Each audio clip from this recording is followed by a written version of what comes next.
Halo, saya Dr. Nahla. Lagi-lagi saya akan ngomongin tentang COVID-19 atau yang mungkin lebih dikenal sebagai virus corona.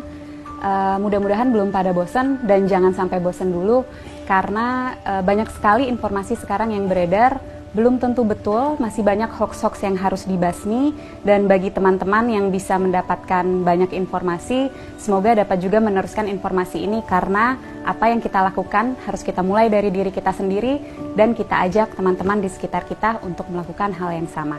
Yang mau kita bahas dan mau saya tekankan sekali lagi adalah bahwa virus corona ini atau yang dinamakan virus SARS-CoV-2 ini adalah virus yang sangat baru. Apa dampak dari fakta bahwa ini adalah virus yang baru? Yang pertama, berarti kita belum tahu pasti sifat dari virus ini. Yang kedua, kita belum tahu pasti efek dan berapa lama efek yang akan disebabkan oleh virus ini. Yang ketiga, belum ada obat yang betul-betul efektif untuk melawan virus ini.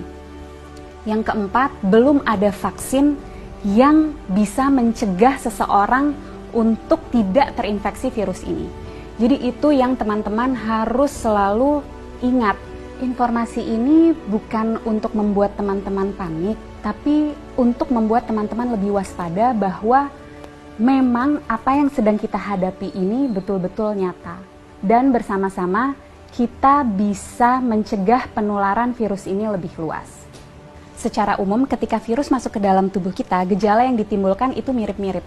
Demam, sakit kepala, lemah, letih, lesu, pegel-pegel, seperti itu.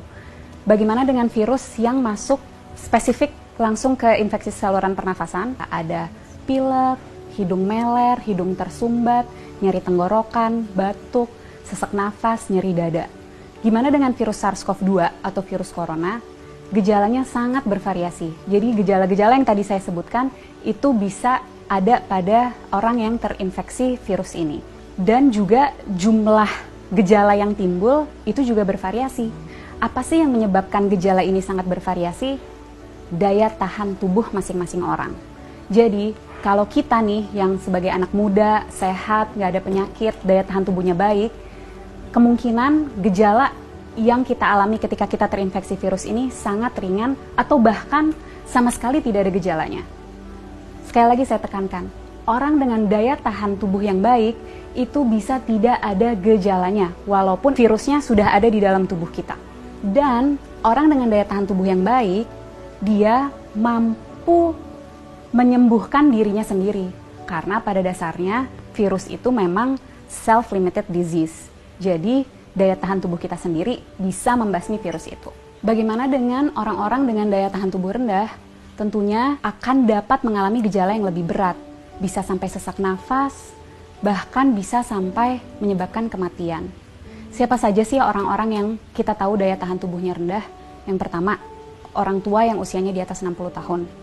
Yang kedua, orang-orang dengan penyakit penyerta. Penyakit penyerta itu apa? Jadi penyakit yang biasanya lagi-lagi ada di orang tua, seperti kencing manis, darah tinggi, sakit jantung, sakit ginjal, sakit paru, sakit liver, kanker, dan lain-lain. Nah, orang-orang inilah yang akan sangat menderita ketika dia terinfeksi oleh virus SARS-CoV-2 atau virus corona ini. Untuk kita yang daya tahan tubuhnya baik, ketika kita terinfeksi virus ini, kita bisa hanya dengan meningkatkan daya tahan tubuh kita, terus kita bisa melawan virus ini. Tapi bagaimana dengan orang-orang dengan daya tahan tubuh rendah? Itu yang harus kita pikirkan. Itu yang harus kita cegah supaya mereka tidak tertular virus ini. Jadi, apa yang bisa kita lakukan untuk membantu mereka-mereka yang daya tahan tubuhnya rendah? Dengan cara jaga jarak, hindari keramaian, dan di rumah aja. Kenapa? Karena virus ini yang paling kita takutkan dan sudah kita tahu dari virus ini adalah penyebarannya yang sangat amat cepat dan lebih mudah dan lebih cepat di tempat-tempat keramaian. Tapi lagi-lagi jangan panik. Bukan berarti kalau teman-teman yang masih muda dan sehat ini merasa, oh saya ada gejala-gejala COVID-19 nih, ada demam-demam yang sumeng-sumeng, demam rendah, nyeri tenggorokan, sedikit pilek, sedikit batuk, terus harus langsung ke rumah sakit. Bukan itu maksud saya. Bukan berarti Kalau teman-teman ada gejala itu, harus segera ke rumah sakit. Apa yang harus kita lakukan? Ketika mengalami gejala itu, lagi-lagi di rumah aja, tingkatin daya tahan tubuh dari rumah. Dengan cara apa? Istirahat yang cukup, tidur malam yang cukup, 7-9 jam, makan makanan bergizi, minum air yang banyak, kalau bisa lakukan olahraga atau aktivitas ringan di rumah. Kenapa untuk kita yang muda dan sehat ketika mengalami gejala-gejala penyakit COVID-19 lebih baik di rumah aja dan nggak perlu ke rumah sakit?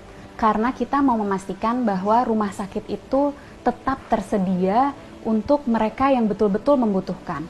Orang tua, orang dengan daya tahan tubuh yang rendah, dan orang-orang muda yang mengalami gejala berat seperti sesak nafas. Mereka itulah yang harus segera ke rumah sakit. Jadi kita pastikan rumah sakit memang untuk mereka yang membutuhkan. Kalau kita bisa di rumah aja. Bagaimana dengan kita yang tidak ada gejala? Sebaiknya tetap jaga jarak, hindari keramaian, dan di rumah aja. Kenapa? Karena seperti yang tadi sudah sempat saya jelaskan, orang dengan daya tahan tubuh baik bisa jadi tidak menimbulkan gejala apapun. Jadi kalau dari luar dia terlihat sehat, belum tentu tidak ada virus itu di dalam tubuhnya. Dan orang-orang tanpa gejala ini tetap bisa menularkan ke orang lain. Melalui apa? Misalnya, kita lagi ngobrol-ngobrol sambil makan, dia tersedak, batuk, virusnya banyak di situ. Atau lagi di mobil bareng, AC-nya kenceng banget, kedinginan, dia bersin, virusnya ada di situ. Penting untuk kita jaga jarak. Jaga jarak 1 meter untuk memastikan droplet yang keluar melalui batuk ataupun bersin tidak terkena pada kita. Penting sekali untuk kita untuk selalu cuci tangan dengan cara yang benar dan sering-sering untuk memastikan jika secara tidak sengaja kita menyentuh droplet itu, kita bisa membersihkannya. Dan yang juga penting, jangan menyentuh wajah dengan tangan kita yang belum bersih. Kenapa? Karena virus akan lebih cepat menyebar, lebih cepat masuk melalui mukosa mata, hidung, dan mulut. Penting untuk kita menghindari keramaian untuk memutus rantai penularan ini. Penting untuk kita di rumah aja supaya kita bisa terus meningkatkan daya tahan tubuh kita untuk dapat melawan virus ini. Bagaimana untuk kita yang tidak bisa di rumah aja, terpaksa harus bekerja di luar atau harus pergi keluar, tetap usahakan untuk menjaga jarak. Jaga jarak 1 meter dan usahakan sebisa mungkin menghindari keramaian. Jangan lupa untuk selalu menjaga kebersihan dengan mencuci tangan yang bersih. Kalau tidak bisa menemukan air dan sabun, kita bisa menggunakan sanitizer. Para peneliti, dokter-dokter, farmasis, tenaga medis, dan semua sedang berusaha mati-matian untuk mencari obat dan vaksin dari virus ini. Mari kita berperan membantu mereka dengan cara jangan panik tapi tetap waspada. Kita jaga jarak, hindari keramaian, dan di rumah aja. Nggak perlu ke rumah sakit kalau gejalanya ringan. Pastikan rumah sakit tersedia untuk mereka yang membutuhkan, orang-orang tua, orang dengan daya tahan tubuh rendah, dan orang-orang dengan gejala yang berat seperti sesak napas. Yuk teman-teman, kita bareng-bareng lawan virus SARS-CoV-2 ini. Dan untuk teman-teman medis, tetap semangat.